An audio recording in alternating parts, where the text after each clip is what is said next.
Eu sou Marina Castiglione Duran, eu sou professora de educação infantil na rede municipal há 13 anos, fazendo o que eu gosto e acho que até o que eu sempre sonhei em fazer. Eu venho de uma família muito humilde, eu não consegui fazer uma faculdade assim, falando de idade na época que todo mundo conseguia, na média de 17, 18 anos. Eu fui fazer bem mais tarde, depois de mãe, depois de casada, mas consegui atingir esse objetivo que eu busquei bastante.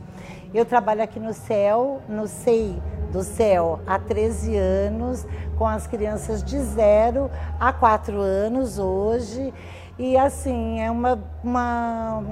para mim, foi um desafio muito grande trabalhar essa coisa das diferenças com as crianças, porque de verdade eles não percebem as diferenças. Eles só percebem as diferenças quando alguém começa a apontar essas diferenças. Então, para a gente foi um desafio muito grande trabalhar isso com eles. Eu iniciei um projeto na minha sala, partindo do feedback com as crianças, deles fazerem a diferença com os brinquedos, deles não brincarem por prazer, brincarem fazendo separação de brinquedos. Isso é de menina, isso é de menino. Quando eu comecei a perceber que isso vinha de casa e que era cultural, eu falei, epa, agora está na hora da gente começar a mostrar para essas crianças que brincar é diversão. Brincar não pode ser separado, não pode ser dividido. E iniciei esse projeto com eles, em rodas de conversa, explicando a importância do brincar para eles e por que eu não posso brincar com determinado brinquedo. E obtive assim muitas respostas diferentes, mas na grande maioria porque eu sou menino ou porque eu sou menina. Aí eu falei, não, peraí, isso não pode ser assim, não é assim que isso funciona. E fui conversando com eles, fui mostrando, eles foram se apropriando desses brinquedos e quando eu dei por mim, eles já estavam brincando, meninos com bonecas, meninas com carrinhos e assim, e me trazendo respostas de casa. Porque eles começaram a falar em casa que eles estavam brincando com bonecas, com roupinhas de boneca, banheiras, e no dia seguinte vinham e falavam assim para mim, ô professora, a minha mãe falou que eu não posso brincar com isso. Eu falei, olha, então nós vamos fazer o seguinte, agora nós vamos passar a falar com a mamãe. E comecei a colocar nas agendas para as mães, que quem quisesse vir conversar comigo, eu estava disponível para conversar a respeito desse projeto. E algumas vieram sim, e aí nós sentamos, tivemos uma conversa bem gostosa, assim, de mãe e professora para mãe, e eu fui mostrando para ela desde onde isso está mudando, que hoje nós não podemos mais fazer essa diferença, nem no brincar e nem de pessoa com pessoa. Eu tenho na sala uma criança com um leve defeitinho no braço e assim, eu percebi que com essa criança também eles não conseguiam lidar com essa diferença, então nós começamos a brincar com essa diferença e atingir também o objetivo deles encararem essa diferença como uma diferença que não existe. De verdade, ele tem no braço um probleminha desde que nasceu, que a mãe não sabe me explicar direitinho, mas ele tem um braço que não tem um movimento amplo, um movimento total.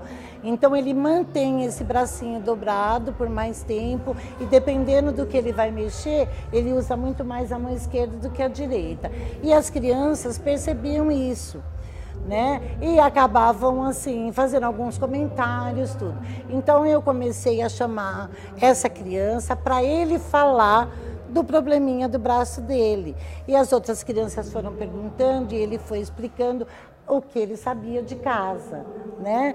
Então isso eu percebi que nessa conversa, nessa abertura, as outras crianças desmistificaram um pouco o que eles pensavam do probleminha do braço do amigo. E eu achei que era um caminho também que a gente podia seguir. E fui fazendo 1 milhão de descobertas, mas assim, Hoje eu posso dizer que com o curso isso me esclareceu muito. Eu não sabia muito como lidar com isso, porque eu sou de um tempo em que não existia essa conversa, né? Não existia essa percepção. O que era diferente mesmo e ponto.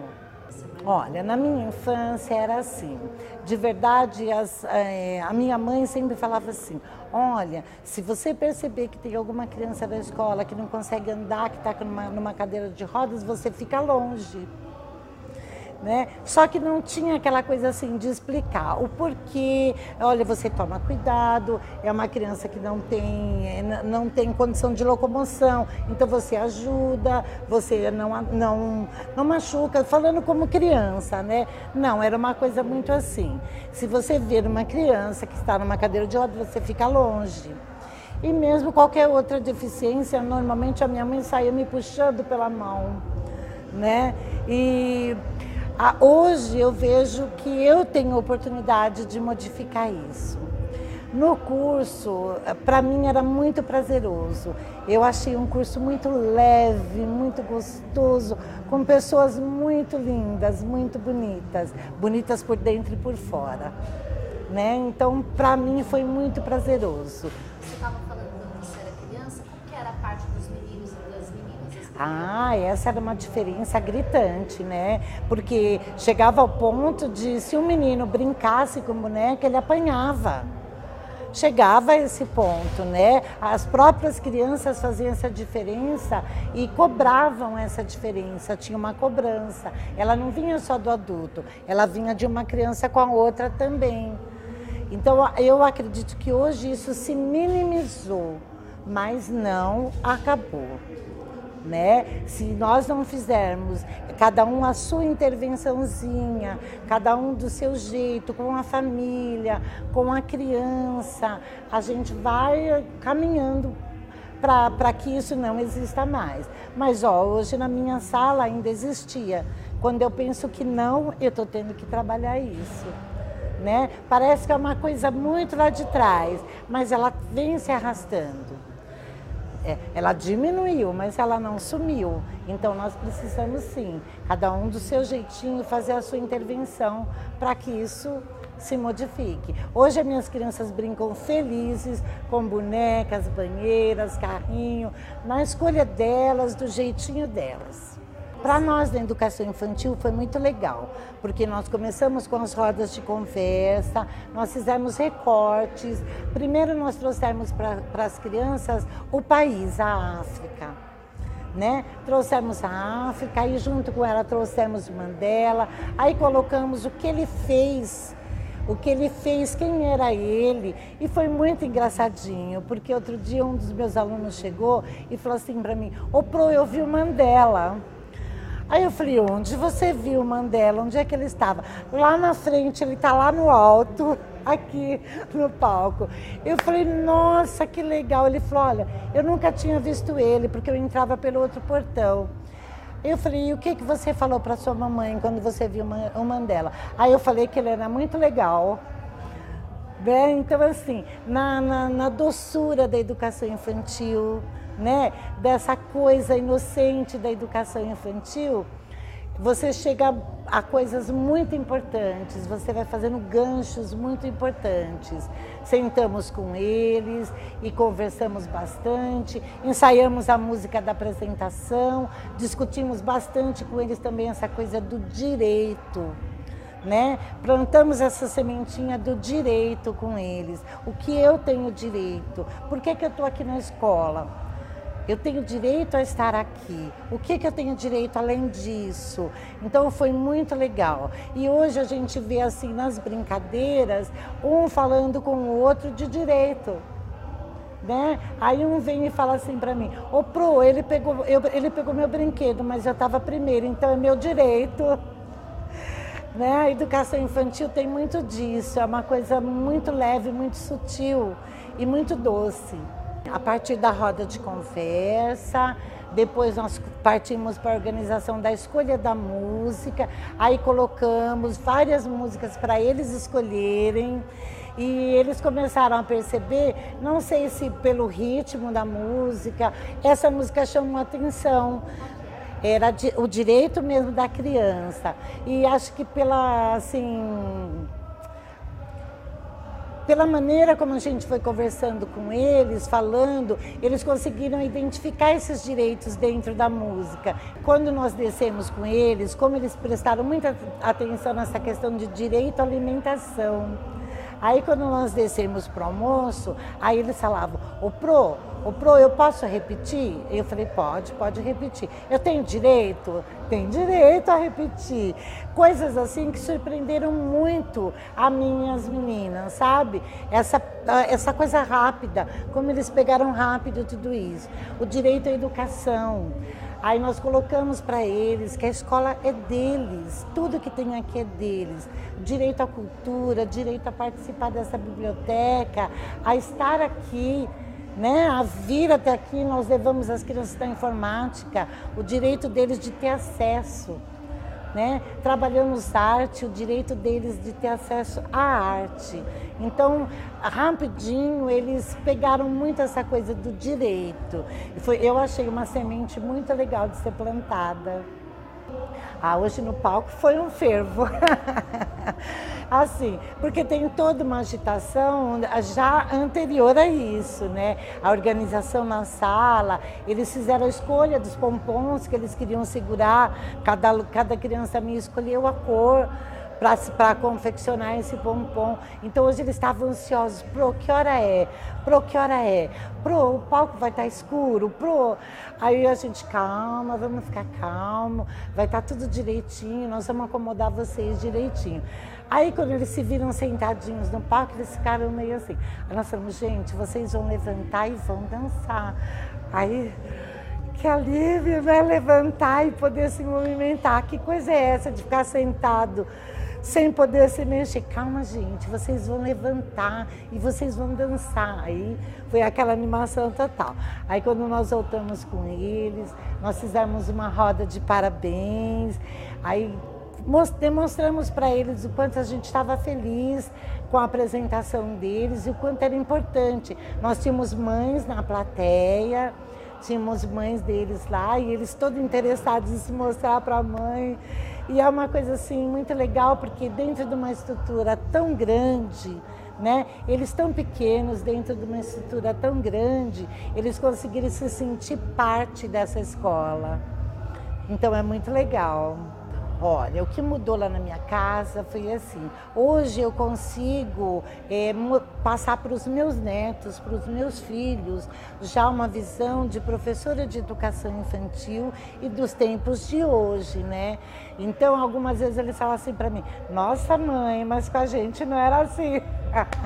Aí eu falo, gente, então eu estou de parabéns porque eu aprendi. Se vocês conseguem perceber essa diferença, é porque eu aprendi e eu estou conseguindo fazer essa diferença no meu trabalho. Né? Se vocês não reconhecessem uma outra professora hoje em mim, meu trabalho teria sido em vão, teria sido perdido. Esse reconhecimento de vocês é prova de que eu estou no caminho certo. Olha, eu acho que olhando por mim, toda a minha trajetória, de sair de casa para estudar, toda aquela coisa de deixar os meus filhos, né? Porque, assim, a palavra é deixar de verdade, porque é assim que as pessoas veem, né? Eu encontrei muita resistência do meu marido pelo fato de deixar os meus filhos e você fazer as coisas tudo à noite, sábado e domingo não existiam mais, era estudando e arrumando casa, limpando casa, lavando roupa, toda aquela correria. Mas eu faria isso tudo de novo, faria tudo de novo. E olha, eu acho que eu não diria que eu faria diferente, não faria diferente. Só que eu hoje tenho uma outra visão, acho que eu buscaria outras coisas diferentes. Vou te dar um exemplo assim. A formação de professor sempre foi uma formação muito DRE e muito voltada sempre para o pedagógico, mas o pedagógico de dentro da escola. Falando de currículo, falando de planejamento, né? sempre ele é muito mais voltado para isso. Então, quando eu me vi lá na Universidade Federal, quando eu me vi naquele auditório, quando eu me vi ouvindo tudo que eu estava ouvindo no curso, quando eu ouvi aqueles depoimentos, vi pessoas ali falando, aí eu comecei a ver que faltava realmente alguma coisa para mim. Eu comecei a perceber que faltava realmente na minha formação. Faltava. No curso de Direitos Humanos eu também me vi assim. Aquilo faltava para mim, faltou muito para mim. Então, a minha esperança é que eu tenha acesso, eu e as outras professoras, a mais cursos desses, né? Falando desses temas e mostrando para a gente caminhos de por onde abrir esse caminho para passar, trazendo tudo isso, né, para as crianças e para as famílias também. Olha, eu achei muito legal o depoimento do menino que é tutor, que ele nunca foi meu tutor.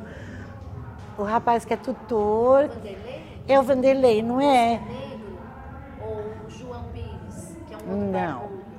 Ai, peraí, que agora tá me fugindo assim. Mas ele fez um depoimento como homossexual. Sim. Né?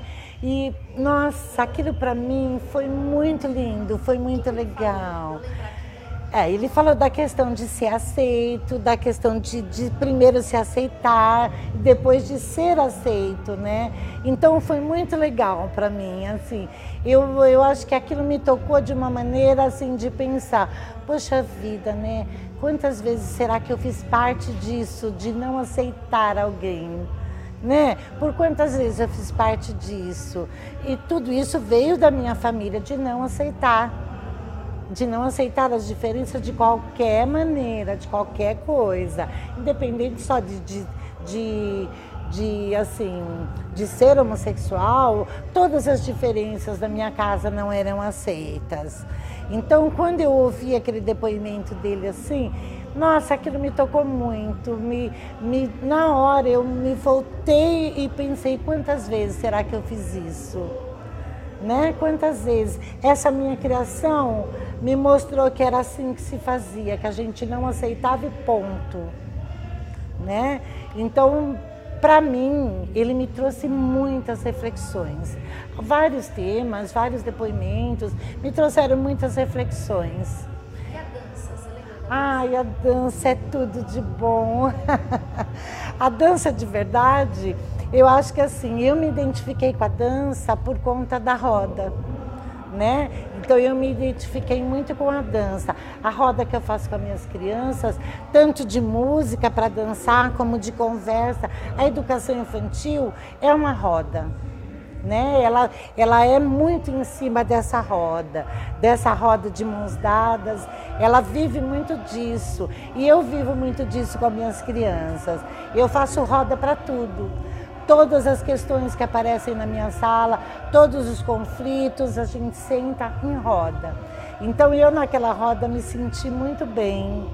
E para mim foi muito legal. Inclusive eu fiquei até de começar a frequentar a roda. Agora eu vou conseguir fazer isso. Eu espero que ela esteja lá me esperando. Eu tive alguns problemas em casa, minha mãe muito doente, acamada, até que faleceu agora há um mês. E agora eu estou pronta para a roda. Eu me vi agora cuidando da minha mãe, né? Há 4 anos que a gente descobriu a minha mãe com Alzheimer. Nesses últimos meses, já bem avançada, a minha mãe já bem debilitada. Então eu tinha as duas pontas. Eu tinha uma criança de 87 anos na minha casa e tinha crianças de 3 anos aqui na escola. E de uma maneira muito forte, essas duas coisas eram a mesma coisa. Né? A minha mãe, o cuidado e a minha mãe sem a memória, a minha mãe, né, voltando para trás. Então eu conversava muito aqui com as minhas crianças, eu falava, olha, hoje a Pro vai sair, a Pro vai buscar remédio, porque senão a mamãe da Pro vai morrer e vai virar estrelinha. E aí essa questão começou a aparecer na nossa roda. Aí um começou, meu avô morreu, a minha avó morreu, o meu pai morreu. E até isso acabou virando uma roda, né? Então eu acho que É tudo muito ligado, é tudo muito ligado. Eu não tenho como não viver a minha casa e viver só a escola. E também não tenho como só viver a escola e não viver a minha casa. Então eu costumo juntar tudo isso. E o que eu trago aqui para a escola, eu levo muito para minha casa também. Porque eu tenho um marido da mesma época que eu, com a mesma criação que a minha, então eu tive que ensinar muita coisa para ele. Tive que ensinar muita coisa para ele, de toda essa questão das diferenças, né? A criação da gente foi a mesma. E hoje as crianças estão tendo essa outra oportunidade, né? De receber uma outra educação diferente. Eu não digo nem educação, eu falo de vida mesmo, né? Porque não é só uma coisa de educação, é de vida. Ela não cabe só à escola, né? Ela cabe a todos. Ela cabe em todo lugar, ela cabe a todos. Então ela não cabe só na escola. Eu não sou só uma professora, eu sou uma cidadã, né? Sou uma cidadã. E eles também. Eles não são só alunos, né? Essa família é parte de tudo isso aqui, né? Sem essa família, sem essa criança, essa estrutura não tem sentido.